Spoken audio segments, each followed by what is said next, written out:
Espero que você goste desse módulo extra de facilitação efetiva. O objetivo é trazer alguns insights que me ajudaram muito em facilitação.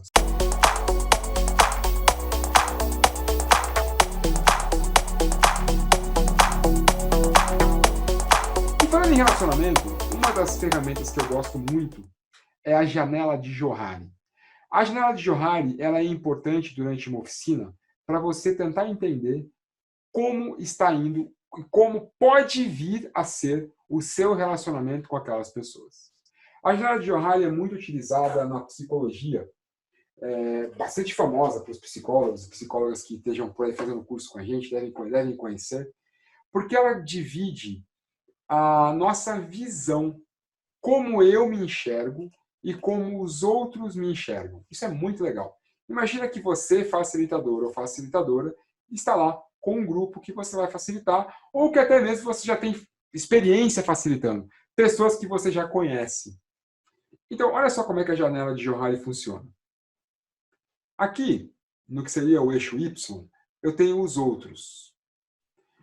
Aqui embaixo, eu tenho aquilo que os outros reconhecem em mim, e aqui em cima, aquilo que os outros não reconhecem, eles desconhecem, eles não sabem sobre mim. Lá embaixo, no que seria nosso eixo X, eu tenho eu. O que eu reconheço em mim e o que eu desconheço em mim. Características da minha personalidade. Então, por exemplo, a gente estava falando agora há pouco sobre as suas características, né? Como é que você está em relação a ser convergente, divergente, processo ou assunto, passo atrás ou duro na queda, estruturado ou desestruturado, esse finalzinho aqui, até bom ter voltado que eu tinha passei por ele sem falar. Você costuma organizar melhor as suas ideias de modo estruturado.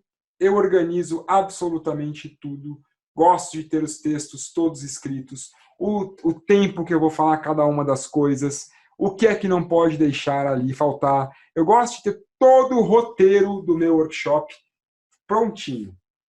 Ou não, eu gosto de trabalhar na verdadeira bagunça, eu gosto de improvisar. Eu gosto de chegar lá e fazer na hora. E eu nunca levo nenhum controle. Cuidado, porque algumas vezes o processo requer isso. Outra coisa, muitas vezes o resultado que você tem que dar naquela oficina requer uma estruturação. Tem que entregar um relatório no final. E se você não for estruturado para aquela oficina, você pode comprometer o produto. Então, foi bom ter voltado, que eu acabei puxando esse que tinha ficado para trás, mas vamos voltar para a janela de Johari. Então, esses pontos aqui em relação a você, ser mais ou menos estruturado, mais ou menos especialista, mais ou menos passo atrás, mais ou menos convergente, isso aqui forma uma característica sua, né? Enquanto facilitador ou facilitadora. Mas o que é que disso você enxerga em você e o que é disso que você não enxerga em você e os outros enxergam em você?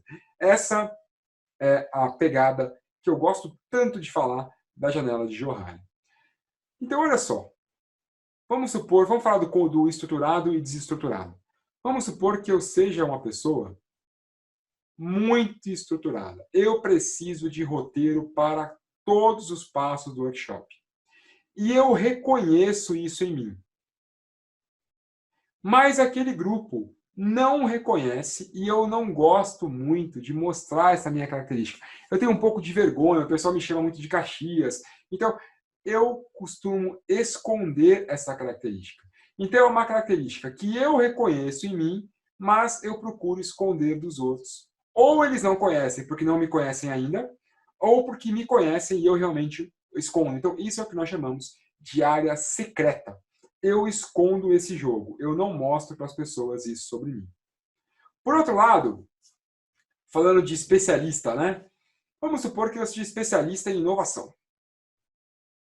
Eu sei que eu sou e também sou reconhecido pelos outros por ser especialista nisso. Então, essa característica minha de especialista, ela está na minha área aberta. É aquilo que eu reconheço sobre mim e os outros também reconhecem sobre mim.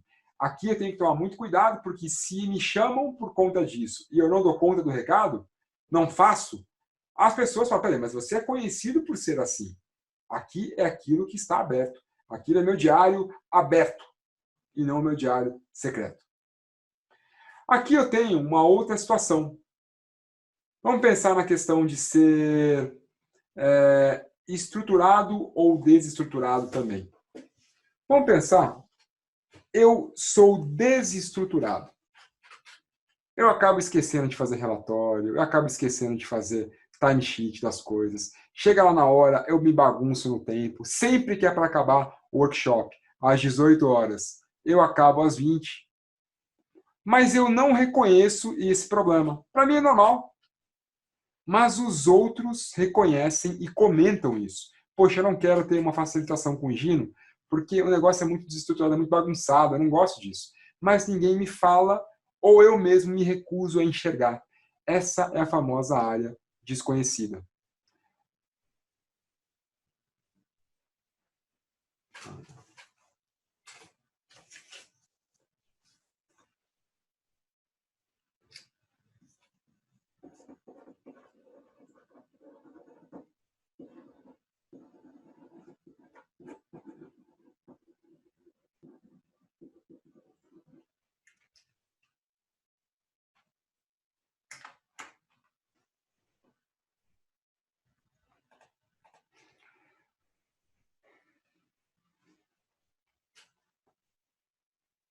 Vamos pegar um exemplo aqui da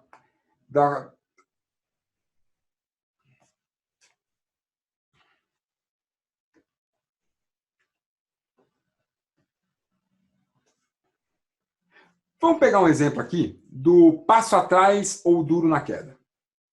Então vamos supor que eu seja alguém duro na queda. Sempre que alguém me desafia na oficina, eu vou lá e pumba, é do meu jeito, não é assim, fica quieto, deixa que eu falo, eu que sei, eu que falo. Mas eu não percebo isso em mim. Eu não percebo. E os outros nem me falam, ou me falam e eu ignoro. Não, eu não sou assim, não. Eu escuto todo mundo, sou um facilitador aberto pra caramba à opinião dos outros. Eu não reconheço esse problema em mim, mas os outros sim. Não só reconhecem, como comentam. Poxa, é difícil ter facilitação com o Gino, porque ele é muito duro na queda. Não aceita crítica, não aceita feedback, não aceita intervenções. Essa é a famosa área cega.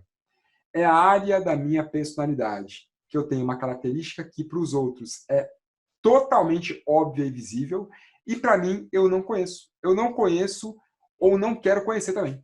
É a minha área cega. Vamos falar agora sobre uma quarta área da janela de Johari.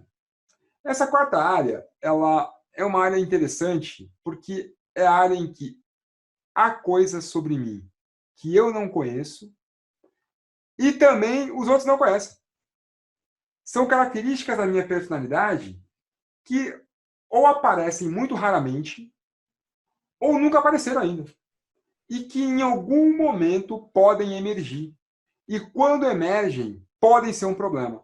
Porque pode ser a hora que a pessoa perde a estribeira, pode ser a hora que a pessoa abandona tudo, pode ser a hora que a pessoa acaba sendo mais grossa, errando a mão com alguém. É a área da minha personalidade que é desconhecida para mim e desconhecida para os outros. É justamente a área superior, a área desconhecida da janela de Johari. Então, o que eu trouxe a janela de Johari para cá? É importante nós tentarmos entender os nossos limites dessas áreas. Porque essa área desconhecida, o ideal realmente é tentar explorar isso, tentar diminuir essa área. E como é que eu diminuo essa área? Aumentando o meu autoconhecimento, conhecendo mais sobre mim mesmo, ou por meio de leituras, meditação, cursos, o que você preferir, terapia, tem várias formas. E também aumentar a minha exposição, para que as pessoas possam conhecer mais sobre mim também. Criar ambientes seguros, frequentar ambientes seguros, para que eu possa me expor mais. O primeiro exemplo que vem na minha cabeça, eu gosto muito de dar esse exemplo, é de um grupo chamado Toastmasters, que eu frequento aqui em Brasília, que é um grupo, Toastmasters é uma instituição secular ali, e que é um grupo para oratória, comunicação e liderança. E o objetivo desse grupo é formar um ambiente seguro para que eu possa palestrar para essas pessoas o tempo todo e tomar feedback delas de o que está indo bem, de o que não está indo legal, como melhorar, como não melhorar. Aumentar a minha exposição em um ambiente seguro.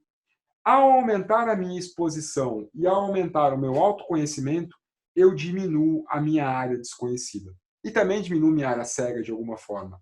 E com isso eu diminuo a chance de ter algo numa facilitação que, por exemplo, venha destruir ou comprometer um relacionamento, né?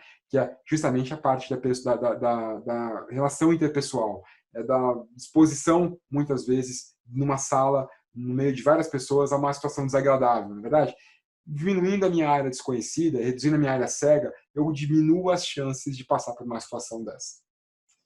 Vamos avançar agora para uma variação aqui da janela de Johari, que eu chamo de janela do conhecimento. Eu não conheço quem foi a pessoa que escreveu esse conceito, mas eu acho ele incrível. Uma pena não poder atribuir o nome do autor ou da autora, porque eu realmente não conheço, mas é incrível. É a janela de Johari aplicada a workshops, a facilitação. Olha que legal isso aqui. Como é que funciona? Onde eu tinha os outros, eu tenho o cliente. Onde tinha eu tenho o facilitador. Então, sou eu, aqui são os outros. Em relação àquela facilitação, aquele trabalho que você foi contratado ou contratada, há coisas que o cliente conhece e que você conhece. Há coisas que o cliente conhece e que você não conhece. Há oficinas que o cliente desconhece o resultado e você conhece como chegar lá. E há oficinas em que tanto você quanto o cliente desconhecem o produto ou o processo que vai ser executado ali, ou o que é que a gente vai criar. Há os 4 quadrantes da mesma forma. E o bacana aqui é o que fazer em cada um deles. Então, ao ser convidado, contratada para uma facilitação, vamos supor que eu esteja num domínio em que o cliente conheça do negócio dele e eu não conheça. Esse é o domínio do entender. O domínio em que o cliente conhece e eu não conheço. Nesse tipo de ambiente, a minha intenção enquanto facilitador é aprender mais e entender sobre aquele negócio. Para poder contribuir. Querer chegar contribuindo numa área dessa é um risco enorme, porque você não tem o conhecimento mínimo necessário para discutir. Aquela pessoa conhece muito mais do negócio do que você. Esse é um excelente ambiente para você tomar cuidado, para caso estamos contratando você não só pelo método, mas também pelo negócio. Eu não conheço esse negócio. Eu preciso de um tempo para poder conhecer sobre ele, ou eu não tenho condições de conduzir nesse tipo de formato, porque é algo que o cliente conhece muito mais do que você e espera que você contribua ainda. Não sou a pessoa ideal para esse trabalho, é melhor contratar uma facilitadora ou facilitador que conheça também do negócio. Ou então, conhecer do negócio previamente para ir para lá com um pouco mais de bagagem e não passar aperto na hora de fazer a oficina. Muito cuidado nesse quadrante, no quadrante em que você desconhece e o cliente conhece. Por outro lado, eu tenho aqui onde nem o cliente e nem você conhece. E é aí que cabe uma boa ideação. É quando vamos resolver um problema totalmente novo. Lembra do Lean Startup? Aqui é o lugar de uma startup. Vou facilitar um modelo de negócio novo para uma startup. Para resolver um problema que nem eles sabem direito como resolver, e eu muito menos. Então aqui, a função do facilitador ou facilitadora é muito mais de gerar ideias, de facilitar para que emerjam boas ideias, do que de fato tentar impor. Aqui, o legal é divergir para depois convergir. Aqui o legal é buscar um bom processo para gerar ideias. É um lugar onde ninguém ali conhece do negócio. Precisamos fazer as ideias emergirem. O lugar em que o cliente e o facilitador não conhecem. Eu tenho aqui um outro ponto, outro passo, que é o passo em que você conhece o negócio e o cliente não conhece tanto quanto você. Vamos supor que você, especialista em inovação, foi chamado para poder fazer uma facilitação. E aquele cliente vai facilitar, por exemplo, um portfólio de projetos de inovação ou a criação de um hackathon naquela empresa, e você é especialista em criação de hackathons, simplesmente entrar na oficina como facilitador, só cuidando do processo, só cuidando do método, pode ser extremamente frustrante para o seu cliente. Porque ele te chamou ali não só pelo seu conhecimento com o processo, mas pelo seu conhecimento com o negócio também. Então é importante alinhar as expectativas, porque se você está num ambiente em que você é reconhecido por pelo domínio daquele negócio e também pelo processo, pode ser que o cliente espere de você mais do que apenas só a facilitação, mas também o seu conhecimento sobre aquilo, sobre a tecnologia, sobre o mercado, sobre o processo sendo executado ali. Por outro lado, eu tenho o último ambiente, que é um ambiente que tanto você quanto o cliente ou as pessoas que estão ali sendo facilitadas conhecem daquilo. E normalmente é algo que se chega ao final de uma oficina. É quando nós todos temos um bom conhecimento sobre aquilo, seja no nível de negócio, ou no nível de produto, no nível de ideia, no nível de projeto. Pode ser que já entremos numa oficina com esse tipo de cenário, mas não é muito comum. Uma oficina de facilitação normalmente vem num contexto diferente. No contexto que alguém precisa adquirir algum tipo de conhecimento extra sobre algo, né? Normalmente, no final de uma oficina, é isso que nós buscamos, que haja convergência, que todos saiamos de lá com a certeza de que o conhecimento está num bom nível, talvez num nível homogêneo, talvez num nível equivalente, e aí sim vamos convergir. Estamos convergindo em relação ao processo, em relação ao resultado, em relação ao que obtivemos a partir da oficina. A ideia aqui é nós mostrarmos, no momento de convergência, como conseguimos chegar lá. Mostrar a relação direta entre aquilo que foi planejado e aquilo que foi executado. Ao mostrarmos essa relação, planejamos isso e executamos isso, e isso é igual a isso, nós temos a convergência. E é para onde as oficinas devem migrar sempre, em algum momento. Essa é um bom resumo sobre como eu entendo que uma facilitação pode acontecer e quais são os benefícios de conhecer o nosso comportamento, o nosso perfil, as expectativas de quem está com a gente em relação ao nosso serviço a ser entregue e também a nossa postura no momento de uma facilitação, né? Lembrando sempre que uma facilitação efetiva converge processo, resultado e relacionamento, e para eu poder convergir bem, principalmente o relacionamento, eu tenho que ter clareza de quem eu sou e de qual o tamanho da minha área cega e da minha área desconhecida. Por outro lado, para executar um bom processo, eu tenho que ter clareza do que se espera de mim, de qual é o processo a ser executado pelo cliente ou por mim, para conseguir chegar no resultado. E também, sem ter clareza do que é necessário ser entregue, a frustração é praticamente certa. Ter clareza do que se espera ao final da oficina é fundamental para chegarmos num bom resultado e convergirmos entre o que foi planejado e o que foi executado.